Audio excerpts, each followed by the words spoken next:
Very good evening guys with a very new topic और international law का continuation में है ये और एक्सट्रेडिशन का पार्ट है। ऑल्दो एक्सट्रेडिशन में ज़्यादा इंपॉर्टेंट जितना भी मैंने स्पेसिफिक कंटेंट था, क्योंकि एक्सट्रेडिशन में एक्चुअली कुछ केस लॉज हैं वो ही इंपॉर्टेंट है as well as the definition.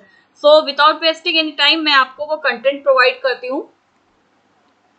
सो अगर मेरे स्क्रीन पे आपको दिख रहा होगा तो extradition also known as bilateral treaty अगर आप देखोगे, एंड आफ्टर दैट आपके सामने स्क्रीन पे ओपेनहाइम की डेफिनेशन है, very very important definition.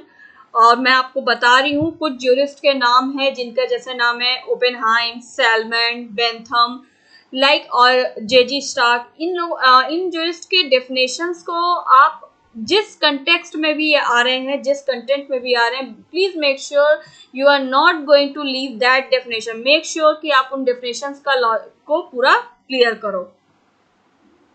Okay, second important content है important crimes not to be extradited. ये याद रखिएगा गाइस, क्योंकि यहाँ पे अपना बेसिक क्लियर रखिए कि किसको कौन एक्स्ट्राडिशन के कंडीशंस में फॉल करते हैं और कौन नहीं। सो पॉलिटिकल क्राइम जो होते हैं, यानी पॉलिटिकल क्राइम्स के जो लोग एक्स्ट्राडिशन होता है तो उनका कोई एक्स्ट्राडिशन नहीं हो सकता पॉलिटिकल क्रिमिनल्स का। और उससे रिलेटेड बहुत इंपॉर्टेंट केस है, स्क्रीन पे मैंने बहुत बड़े बड़े बोर्ड लेटर्स में लिखा है। 2 केस लॉज हैं।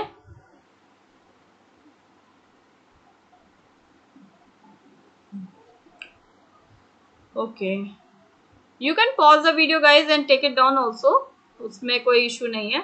सो अब नेक्स्ट अगर पॉइंट आप देखोगे 2 और 3, उसमें आपको पता चल जाएगा कि क्या कंडीशंस हैं या जिसमें एक्स्ट्रेडिशन नहीं हो सकता है। एक ऊपर में पॉलिटिकल क्राइम्स का था, सेकंड मिलिट्री है, third is religious crimes. Case law मैंने पॉलिटिकल क्राइम से रिलेटेड बहुत बता दिया था, बहुत इंपॉर्टेंट जो है। Then comes rule of speciality. इसको आप एक बार पढ़ो ध्यान से कि क्या है। मैंने स्क्रीन पे जो पूरा बहुत और आपके सामने बॉक्स में लेटर दिख रहा है specific offence. So this is a keyword for this term. मतलब अगर मैं बात करूं, अगर पूरे जिस्ट की अगर बात करूं तो इसका जिस्ट सिर्फ 2 वर्ड्स में आता है, and that is specific offence.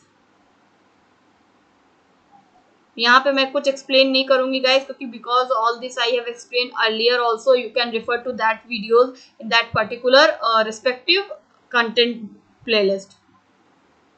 सो इसके बाद अगर मैं बात करूँ तो लीडिंग केसेस आपकी स्क्रीन पे हैं, और मैं एक बार बोल देती हूँ क्योंकि चांसेस है कि कभी कभी स्पेलिंग नहीं समझ में आती है। So it's first is Tarasov case, second is Savarkar case,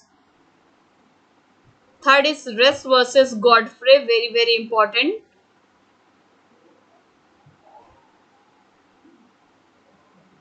then Mubarak Ali Ahmed versus state of Bombay, Ram Babu Saxena versus state, Sneh Singh case. स्नेह सिंह केस इतना इंपॉर्टेंट नहीं है, धर्म तेजा केस। तो इसमें अगर मैं बात करूं तो इंपॉर्टेंट की अगर मैं बात करती हूँ तो स्टार्टिंग के में जो आपको मैंने बताया था रिकैसोनी केस, दिस वन जो पॉलिटिकल क्राइम्स के अंडर में फॉल हो रहा है, this case.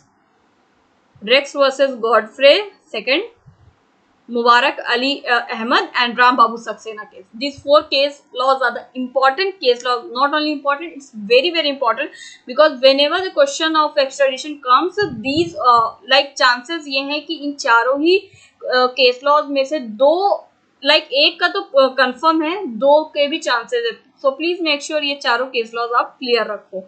Okay guys, so that's all about extradition part. So I'm looking forward, कुछ content और बचे हुए हैं, so I will be trying to complete them by this Sunday और Monday, and after that मैं family law की तरफ move करूँगी। So कुछ viewers ने मुझे कुछ suggestions provide किए, I am looking into that, I'm working over to that. Till then, any question, any query, suggestions, feedback, please do message me that. Okay guys, till then, bye bye.